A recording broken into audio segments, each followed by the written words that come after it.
This is on page 19 of The Sun. What about this? Your handwritten lyrics for Wonderwall apparently going under the hammer today. Expected to fetch up to $2.5 grand. Yeah, well, I can assure you now that those aren't the lyrics, because Are they the lyrics? no, because is that the real thing? because well, it's my handwriting. I'll tell you what's happened here.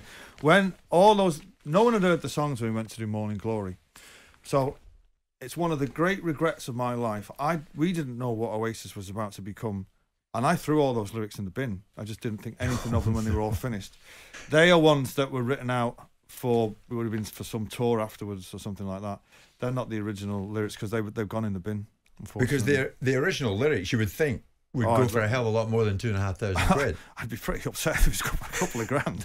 But there's definitely my handwriting. But I've seen that. I think that when you see them, I think they're photocopies.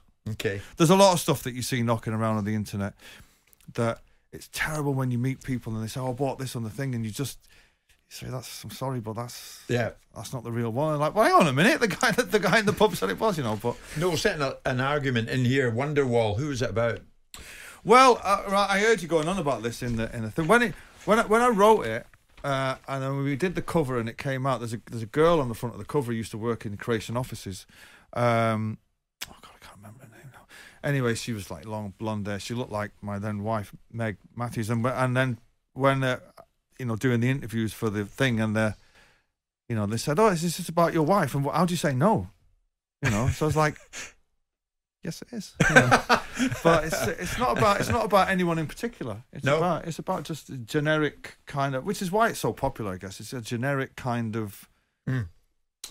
So yeah, I mean, most of my great songs are about the universal truths of life. They're not really that autobiographical. Most of my great songs, I love that. I know. I've only done about.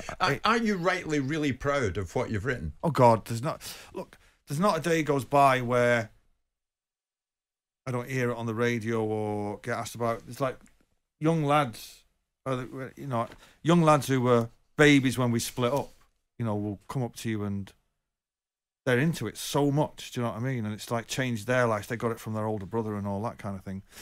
And it's honestly, it's an amazing thing. It makes me think that we did something really, really timeless and special. And actually, we did something that none of us were actually aware of at the time. We were just in a band and we did this thing and we were just going from one thing to the next.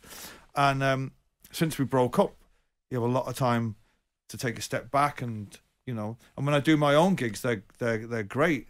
But then when you do those songs, there's something else. It's like when you go and see them, the greats like McCartney, for instance. It's like, and he does his Wings stuff and his new stuff, and it's great. But then when he does, the stuff, it's kind of like it's a different. Yeah. So that's a great question for you, Noel. If Noel was to take 3 tracks to the Noel Gallagher time capsule, what would mine? Yeah. Supersonic, my favourite Oasis tune because of how it came to be. We were in a studio one night and Alan McGee wanted us to record this particular song for our debut single and we weren't getting it right.